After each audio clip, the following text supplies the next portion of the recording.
नमस्कार, खबरों का पंचनामा देख रहे हैं और मैं हूं आपके साथ दिव्या सिंह। हम लेकर आए हैं देश और दुनिया की 5 बड़ी खबरें, जिस पर चर्चा के लिए हमारे साथ स्टूडियो मौजूद हैं कैपिटल टीवी के editor in chief doctor Manish Kumar. Doctor साहब, स्वागत है आपका। धन्यवाद। सबसे पहले एक नजर आज की टॉप हेडलाइंस पर।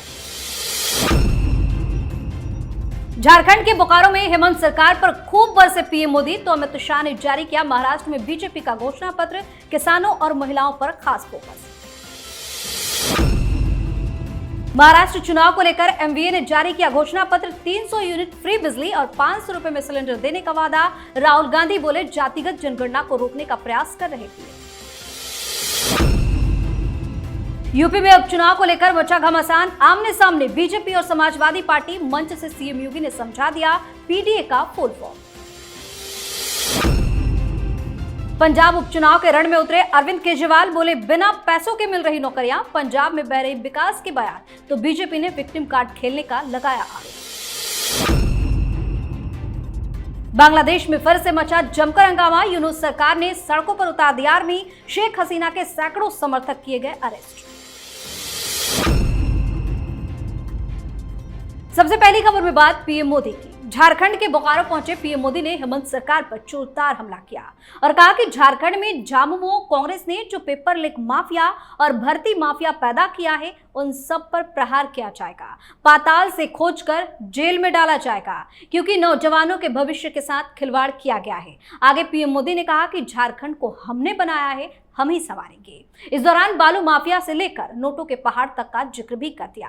वहीं महाराष्ट्र विधानसभा चुनाव के लिए केंद्रीय गृह मंत्री अमित शाह ने बीजेपी का घोषणा पत्र जारी कर दिया है। इस घोषणा पत्र में किसानों के लोन माफ करने, 25 लाख युवाओं को रोजगार देने, छात्रों को 10,000 रुपए महीना देने, युवाओं के लिए स्किल सेंटर खोलने, मुफ्त राशन योजना और बिजली बिलों में 30% छूट के साथ और भी कई वादे किए गए हैं। एक तरफ पीएम मोदी बरसे और दूसरी तरफ घोषणा पत्र जारी। देखिए, प्रधानमंत्री मोदी झारखंड में उसको कहते हैं कि इनिंग डिफीट देने के लिए वहां पे प्रचार कर रहे हैं, क्योंकि हेमंत सोरेन के खिलाफ बहुत ज्यादा नाराजगी है, एंटी इनकम्बेंसी चरम पे है, भ्रष्टाचार है, और जो बहुत सारे लोग दिल्ली में बैठ कर सिंपैथी की बात कर रहे थे, वो सिंपैथी ग्राउंड में कहीं नजर नहीं आ रहा। दिक्कत क्या है कि एक तरफ लगातार ईडी सीबीआई की कार्रवाई चल रही है, नोटों का पहाड़ मिल रहा है, दूसरी तरफ कांग्रेस पार्टी का जो पूरा प्रचार है वो जेएमएम के प्रचार को और भी नीचे लेकर के जा रहा है। एक होता है कि भाई आपके खिलाफ एक माहौल बना हुआ है, चूंकि आप सरकार में हैं, तो आप उसको कवर अप करते हैं प्रचार प्रसार से, कैंपेन से। आपके पास ढंग का एक नारा तक नहीं है। भारतीय जनता पार्टी वहां पे जो नैरेटिव लेकर के जा रही है, रोटी बेटी और माटी, ये हिट चल रहा है। और सबसे बड़ी चीज, ये बटेंगे तो कटेंगे, ये सुपरहिट फॉर्मूला, ये महाराष्ट्र में भी चल रहा है और झारखंड में भी चल रहा है। झारखंड में बहुत पावरफुल लीडर्स, चंपे सोरेन जैसे लोग हेमंत सोरेन को छोड़ चुके हैं, तो वहां पे कोई कंटेस्ट नहीं है। जिस तरीके से एक डिमोरलाइज्ड फोर्स को हेमंत सोरेन लीड कर रहे हैं, यहां भारतीय जनता पार्टी बहुत ही कंफर्टेबल पोजीशन में नजर आ रही है। जी, वहीं महाराष्ट्र में चुनाव की घंटी बज चुकी है। एक तरफ बीजेपी ने घोषणा पत्र जारी किया, तो दूसरी तरफ महाविकास अघाड़ी ने अपना घोषणा पत्र जारी कर दिया है। इसमें महिलाओं को फ्री बस की सुविधा देने, 3 लाख किसानों का कर्ज माफ करने, किसानों को 50,000 रुपए का प्रोत्साहन राशि देने, 500 रुपए में गैस सिलेंडर देने और महाराष्ट्र में निर्भया नीति बनाने के साथ कई तरह के लोक लुभावन वादे किए गए। इस मौके पर कांग्रेस नेता मल्लिकार्जुन खड़गे ने कहा कि ये चुनाव देश का भविष्य तय करने वाला चुनाव है। वहीं झारखंड की एक रैली में बोलते हुए राहुल गांधी ने कहा कि जातिगत जनगणना को रोकने का प्रयास पीएम मोदी कर रहे हैं, लेकिन इंडी गठबंधन देश से वादा करता है कि जातिगत जनगणना करके दिखाएंगे और आरक्षण की सीमा को 50% से अधिक किया जाएगा। साथ ही पीएम मोदी पर देश के उद्योगपतियों के लिए काम करने का आरोप भी लगा दिया। एक ही राग बार बार अलाप रहे हैं राहुल। ये मुझे लग रहा है कि वही पुरानी कैसेट को बार बार बजा रहे हैं राहुल गांधी। और कहाँ ये इंडी गठबंधन? ममता बनर्जी क्या प्रचार के लिए आ रही हैं? नहीं आ रही। क्या केजरीवाल कांग्रेस पार्टी के लिए प्रचार के लिए आ रहे हैं? नहीं आ रहे। समाजवादी पार्टी क्या साथ में मिलकर लड़ रही है? नहीं लड़ रही है। ऊपर से बहन प्रियंका जो वायनाड में चुनाव लड़ रही है, उधर उनको ऊपर आरोप वामपंथी ये इंडी गठबंधन के ही लोग लगा रहे हैं कि आप जमाते इस्लामी के साथ मिलके, कट्टरपंथियों के साथ मिलके, फंडामेंटलिस्टों के साथ मिलकर आप केरल के अंदर चुनाव लड़ रहे हो। तो किसको आप बरगलाने की कोशिश कर रहे हो? रही बात मैनिफेस्टो की, तो मैनिफेस्टो उधर भी लुटवाया जा रहा है, इधर भी लुटवाया जा रहा है। तो मैनिफेस्टो का कोई असर वोटिंग के ऊपर होना है ये नहीं, लेकिन राहुल गांधी की जो जिद है कि कास्ट सेंसस करवाएंगे, ये कास्ट सेंसस कांग्रेस पार्टी को हरियाणा में ले डूबा, महाराष्ट्र में भी ले डूबेगा और यही झारखंड में भी डुबाएगा। कारण क्योंकि तेलंगाना में जिस तरीके से ये कास्ट सर्वे वहां पे करवाया जा रहा है, उस सर्वे से तो साफ साफ लग रहा है कि आप मुसलमानों को रिजर्वेशन देने के लिए बैक डोर से ये सारा काम कर रहे हो। तो भारतीय जनता पार्टी तो घूम घूम के कह रही है कि आप मुस्लिम तुष्टीकरण के चक्कर में कि किस तरह से ज़्यादा मुस्लिम जातियों को ओबीसी के अंदर डाला जाए ताकि उनको रिजर्वेशन मिल सके। जो हिंदू ओबीसी हैं, हिंदू एससी एसटी हैं, उन लोगों के कोटे में आप कैंची लगाना चाह रहे हो। तो ये तो चलने वाला नहीं है, क्योंकि अगर कास्ट सेंसस इतना ही बड़ा मुद्दा होता तो कांग्रेस पार्टी 99 के चक्कर में नहीं फंसती, तब कांग्रेस पार्टी हरियाणा में हारती नहीं। तो कई सारे सवाल हैं। राहुल गांधी को मल्लिकार्जुन खड़गे की बात समझनी चाहिए कि महाराष्ट्र देश की राजनीति को तय करेगा। अगर ये मल्लिकार्जुन खड़गे कर रहे हैं तो राहुल गांधी को इस पे गौर करना चाहिए, थोड़ा मेहनत करना चाहिए। आप पार्ट टाइम पॉलिटिशियन बनकर देश की राजनीति की दिशा और दशा तय करेंगे, ये पॉसिबल नहीं है। जी, इस खबर में बात यूपी उपचुनाव की। यूपी में उपचुनाव को लेकर घमासान मचा हुआ है, पोस्टर वार भी खूब देखा जा रहा है। सपा और बीजेपी नेताओं में जमकर बयानबाजी चल रही है। वहीं सीएम योगी के हमले से सपा बौखलाई हुई है। उत्तर प्रदेश के अंबेडकर नगर जिले की कटेरी विधानसभा पहुंचे सीएम योगी ने मंच से पीडीए का असली मतलब समझा दिया। उन्होंने कहा कि पीडीए का असली नाम प्रोडक्शन हाउस ऑफ दंगाई एंड अपराधी है। जो जितना बड़ा अपराधी होगा वह इस प्रोडक्शन हाउस का हिस्सा होगा। वहीं कटेंगे तो बटेंगे नारे को लेकर सपा बौखलाई हुई और पोस्टर लगाकर कहा कि तुम बटने कटने का राग लिखो, हम तारीख का हिसाब लिखेंगे, आसमानों में पीडीए का इनकलाब लिखेंगे। नारे के जवाब में नारा दिया जा रहा है, लेकिन कोई असर नहीं देखा। ये घिसी पिटी शायरी है, नारा नहीं है। ये सीए के दौरान किसी शख्स ने इस कविता को कहा था, बहुत ज़्यादा लोग उसकी तारीफ किए थे। बाप, इतना ज़्यादा हंगामा कि क्या लिख दिया है। क्या हुआ सीए का? सीए को रोक पाए क्या? नहीं रोक पाए। तो कविता करने से काम नहीं होगा।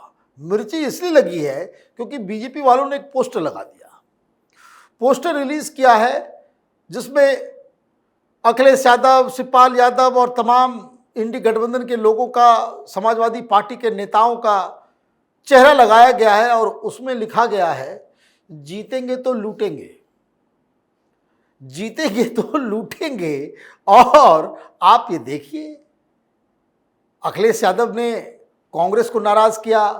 कांग्रेस पार्टी के साथ दिक्कत यह है कि उनके वर्कर जो है इतने नाराज हैं उत्तर प्रदेश के अंदर में कि वो समाजवादी पार्टी के लिए प्रचार प्रसार में भी शामिल नहीं हो रहे हैं। 9 जगहों पे चुनाव है।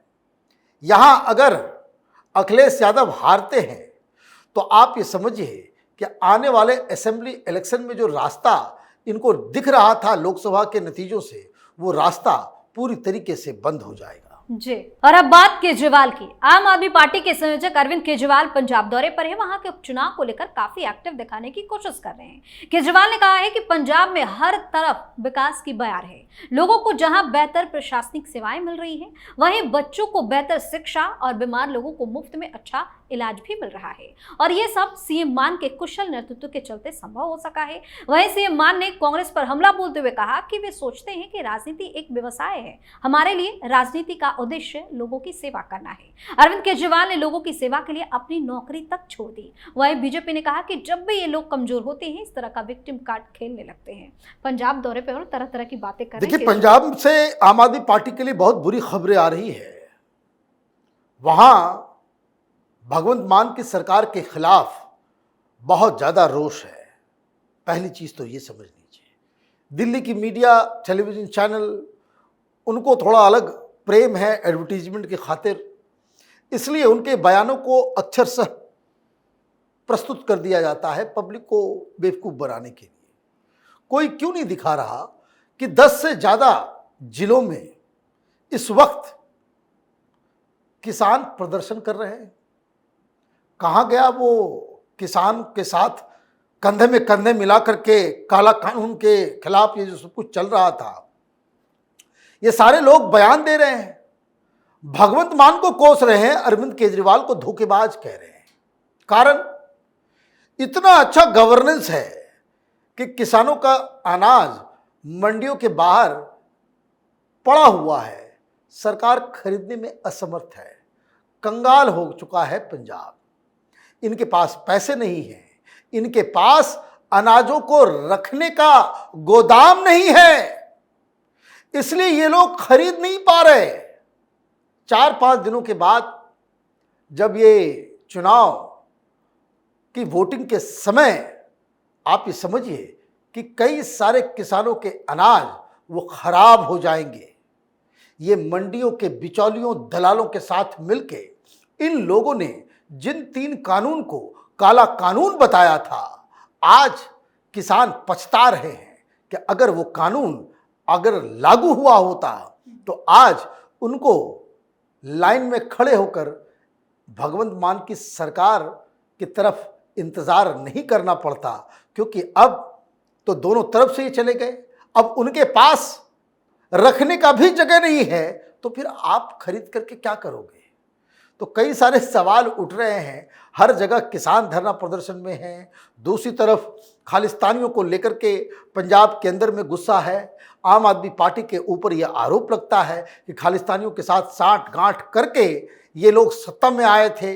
कांग्रेस पार्टी इनके खिलाफ पुरजोर तरीके से आरोप लगा रही है, और ये जो तथाकथित इंडी गठबंधन जो महाराष्ट्र के अंदर राहुल गांधी बोल रहे थे, वहां आम आदमी पार्टी और कांग्रेस पार्टी के बीच सीधी की सीधी लड़ाई है। जी, आखिरी खबर में बात बांग्लादेश की। बांग्लादेश में तख्ता पलट के बाद से ही लगातार हलचल मची हुई है। पूर्व प्रधानमंत्री शेख हसीना के बांग्लादेश से बाहर निकलने के बाद जमकर बवाल मचा हुआ है।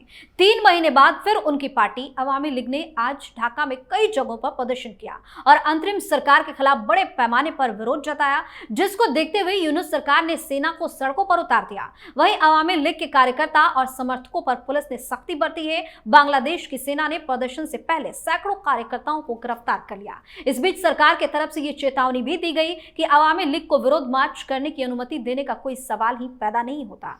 क्यों फिर से घमासान मचा? वही कहां है डॉक्टर यूनुस? डेमोक्रेसी स्थापित करना चाह रहे थे, आर्मी को सड़क पे उतार करके डेमोक्रेसी स्थापित होगा। और कहां है हिंदुस्तान के वो छद्म सेकुलर पत्रकार जो प्रोपेगेंडा करते हैं? जॉर्ज सोरोस के पैसे पे पलने वाले ये पत्रकार जो नाच रहे थे कि डेमोक्रेसी आ गई बांग्लादेश के अंदर, तानाशाह भाग गया, तानाशाह को छोड़ना पड़ा, ऐसा हिंदुस्तान में भी हो सकता है, आपको याद होगा। तो ये किस तरह का डेमोक्रेसी है कि अपोजिशन पार्टी को कोई वो टेररिस्ट ऑर्गेनाइजेशन नहीं है अवामी लीग। अभी भी शेख हसीना का इस्तीफा नहीं हुआ है।